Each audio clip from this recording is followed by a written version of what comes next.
Hi everyone and welcome to the um, session 4. We'll be looking at marketing in Consult with Clients 5006A. But before we get there, I just would like to just chat about the assessment 1B. Up until this point, you all should have submitted assignment assessment 1A, which is your research. So I just want to reiterate that as I've had a few questions with regards to what to expect or or how to go about doing the assessment and what should be expected. So let me just go through that again. Right, so in your assessment and submission tab, you're going to scroll down and you're going to go to 1B. All right, so we're just going to open that. It's Word doc.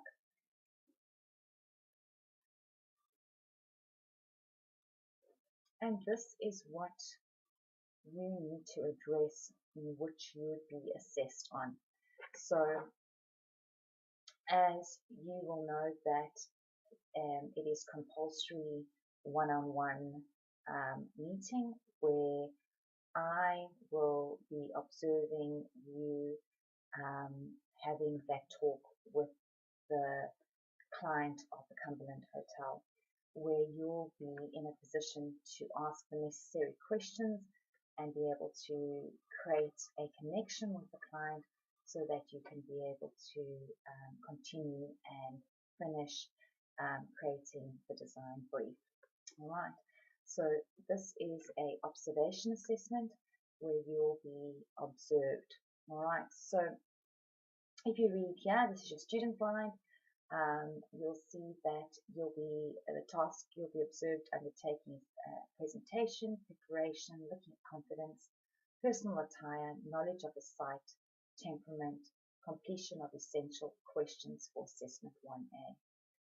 Alright, so we're looking at time allowed. You each will be given a time slot with between 5 to 10 minutes. Now, it is a very condensed time, so in that time, you've really got to be precise with the questions you answer, but also be conscious of being not too abrupt, but friendly in creating still a conversation with the client. All right, so it is a simulated environment, and we'll be looking at where you can be able to get the extra information. So from the research, you'll be using your computer software, the internet, and of course you'll be getting the extra information from the information brief that was given out in assessment 1A, as well as there's the Cumberland Hotel measured plans, the hotel site photos, there's information on the design process as well as how to write a design brief. That is not necessary right now. We'll get to that in a little while. Okay, we'll be looking at assignment 3 and 4. But generally, this is the part that you need to really address. If you don't address this, then you will not be able to be seen as satisfactory for completing assessment 1B. So just to go through this, using your assessment 1A information, analysis and questions, you'll be required to communicate and deliver a presentation to the client in a simulated meeting setting. Using a checklist of questions, prompts from task 1A, question and discuss the possible outcome with the client to better understand their vision for their building project. The client meeting will go for a maximum of 5 to 10 minutes. I would limit you to about 7 minutes, so there's that exchange between wrapping up the meeting, leaving, and so that the next student can come in. It's literally back-to-back meeting sessions. Please note, it is your responsibility to take part in the assessment and contact your lecturer. Just ignore that part because I have actually sent you an invitation to say, yep, I am wanting to meet with you at such a time. Okay. So on what you'll be marked on, you'll be marked on the following: the general meeting. So we're observing you. So we're looking at how you are speaking confidently and clearly. If English is not your first language, try and do your best in getting your words and sentences together that you would like to get across to ask the client what you are wanting from the client. Meeting preparation. All right, how prepared are you? Do you come in with a PowerPoint presentation showing some imagery? Do you have maybe um, the, the, the plan printed out where you've gone and highlighted the areas that you think are of most important to consider for change, which would be something to discuss with the client, or that you think has constraints and needs to actually um, be dealt with. All right. Positive attitude and temperament. Did you come in? How did you greet the client? It's very important that you come in, shake the client's hand, introduce who you are, and be able to look the part. So this is what we're going to be talking about in marketing, where you need to actually act as your brand. You are the representative of your service, and therefore you need to look and dress appropriately um, for the meeting. I'm not saying you need to wear a tie and a suit. Think about your industry. It is a creative industry, so dress appropriately. Maybe smart casual would be good. Wearing a nice pair of pants and a nice shirt. For the ladies, dressing in attire that would be appropriate to the, the, the design and building environment. Okay, so it's not wearing like as if you're going into a law firm. All right. Meeting introduction. We're going to be looking at introducing yourself to the client. So again, how you actually approach the client. Do you extend your hand for a handshake that is being appropriate and introducing who you are, and then saying in a fictional kind of way that you represent such and such a company, and that can be part of now your identity or your marketing campaign or your brand. Okay, so just a little bit of make believe there. For those that are already working in industry, it would maybe come a little bit more easy for you. You could actually reference your current situation. Okay. Presentation of assessment 1A research. All right. So from 1A, we are wanting you to we're wanting you actually to address again this site knowledge, know your knowledge, so that you can actually bring that forward to the client. Any additional consultants, very important, is to make reference to particularly the roof and the trees. So in other words, what kind of consultants would be required for those two particular areas. So there will be actually an exchange with regards to that. We will give you some information that actually helps you with saying you have noticed that there's watermarks and that the roof needs to be looked at, and we will actually say, yep, we've actually got a report and we can give that to you, and in that sense then you can further get the right or further research and getting the right person in to do the evaluation or the testing on those two areas. Brief explanation of which council will be involved in the approval process. So then that would be from your research 1A. Okay, so just telling the client just providing reiteration that you are aware and you have actually done some background research. Okay, so we're going to go now into the actual questioning. So you can actually limit your questioning to this. It's almost as part of what you needed to consider for 1A. Very important. Um, we need to look at the budget, project budget. All right. The client is going to tell you how much the budget um, is. And from there, that will give you a quick indication that can it cover all the items that the client wants to do or not. Um, and heads up, it's a pretty good budget to deal with. So it's nothing of a very, it's not an amount that's very limited. I know that some clients are, some students are worrying about that. The budget is a very minimal budget. It is quite substantial, so do not fret about that. I would say it would be good to do some background knowledge or get some background knowledge or research or speak to maybe some industry leaders or building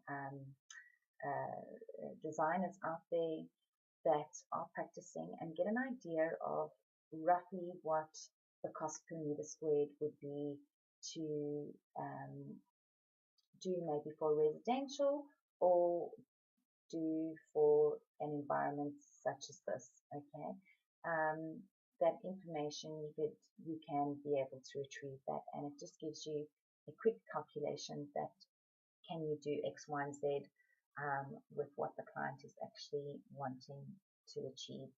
All right, what the client, there we go, what the client is wanting to achieve, the size of the project.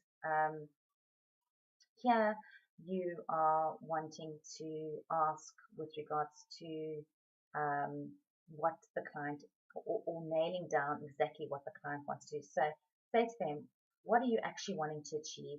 How big or what is the size of the project you have in mind? So be creative in the way you say that or ask the client. So questions regarding what the client wants. For example, the student must ask the client what they want to make changes to or make alterations to, and that information can be retrieved from the initial information sheet of what the client wanted. So remember, we looked at potentially introducing a wine bar. So that's looking at maybe options for the expanding or changing or altering the front bar area. Looking at the outside area for live music concerts. So those are the things that would be appropriate to ask and be able to jot down as notes. The client preferred style of the building. So here we're looking at asking what the client actually envisions in terms of how he hopes to see this environment to be. So that's also very important in terms of what is the building style that you as a client would like for this extension. Is there any specific colors that appeal to you or certain materials that appeal? And the client will be able to answer that. When it comes to sustainability, questions relating to sustainability is, how important is sustainability to the project? Do you have any specific sustainability concepts? So those are ideas that you need to kind of consider as questions to ask with around that heading of sustainability. Car parking is essential because there is no car parking, as you saw from the photographs and the location. So there is a nearby train station. Ask the client what has he have in mind with regards to car parking. Does he need staff car parking? There is no, as you saw, entrance for disability. Do you need maybe perhaps a disability parking? All right, then we're looking at timelines. When the client would like the project to be completed, very important, if the client gives you an unrealistic timeline, you can say, well, in order for us to be able to complete all the items you're wanting, it's going to be taking more than, a year, or, so um, there must be a realistic time frame. So in other words, if the client provides you a time frame, say to them that is realistic or not, um, or that you need to think about it. All right. So asking, when would you like the project to be completed? All right, level of service required. Question related to the level of service the students require. For example, do they want to complete the whole project through to approval to building completion, or just approval to documentation phase? Very important, so you know how much to charge in terms of when it comes to fees. So it's either they release you right in the beginning of only to documentation stage, or taking you right through. So that's a vital question to ask there. Okay. All right, and through all this, you need to be actively then, of course, from the video that I posted with communication and having that rapport with the client, we wanting to also see that you can be able to hold a conversation and be able to still jot down that information in a appropriate way. So we want to see the creative skills come out in how you are actually taking that information on. As I mentioned in the communication video, what's quite appropriate or what's quite useful is almost drawing like a little mind map or a spider diagram, where you've got the Cumberland Hotel as a heading, and then you've got all these questions as main bubbles, like poking out from there, so that you don't lose track of your way your conversation runs to get through all these questions, but it also is a way to, underneath that, pinpoint or dot or bullet, basically, points that you can quickly jot down for the answers that the client actually tells you, without losing or that rapport with that client. In other words, having that connection with the client. So some people have asked if they could actually bring in their phones to record the conversation. That's fine, but we still need you to be able to show us that you are actually writing down the ideas that the client has suggested. Sorry, not all. And we also need to just show some sketching techniques. Now, one or two students have come up to me and said, look, I'm not very good at sketching. I'm very good at, just delivering ideas, but not actually, putting it down to paper. That's fine. We just wanting to know that if you even print out the floor plan and you highlight the section to say that, if you are wanting to have X amount of people in the bar area, I'm just using this as an example, and you are wanting to make this a wine bar, say for instance, and you're wanting to hold, just say, 200 people in there, and that you can actually see that there's only a license for 20 people, we might have to look at removing an internal wall if it's not supporting, to try and open up that area to make that area bigger. And that's what I'm trying to get at, is that you indicate that or just highlight that on the plan. Okay. If you can go in with a concept with some sketches beforehand, and I'm talking about some imagery, I'm talking about even doing sketching or doodling on the actual existing rough floor plan, that's perfectly acceptable. That's great. It just shows that you've taken initiative to kind of make the client visualize what you are getting through to them with what they're providing back as feedback from the questions. The whole thing is really trying to be on the same page as the client, so that by the time you leave the meeting, you know exactly what needs to be produced moving forward. So getting all the information and being able to jot that all down and put it in a final brief where the client goes, yes, you've actually attended to everything that I am wanting to achieve with this place. Where can I sign? I'm happy with the fees, and we can now move on to actually paying you so that we can start doing the conceptual designs and moving on to you know, council drawings, etc. Okay, so that's the whole point. It's not where you have to take time off work or go on a weekend to the Cumberland Hotel and actually go and measure out everything, because that all costs money. Remember, this is the initial meet and greet with the client, so that you can really nail down exactly what the client wants, so that you can be able to put it in a brief and be able to know that everyone is on the same page. And if they are going to add anything extra, you can say, well, that's going to be an extra charge. So there's no gray area. Everything is black and white. So I think I've made myself pretty clear there in terms of what is required for this assessment 1B. It's pretty straightforward. The main thing is just to really look at the requirements on this page. Okay, thanks everyone.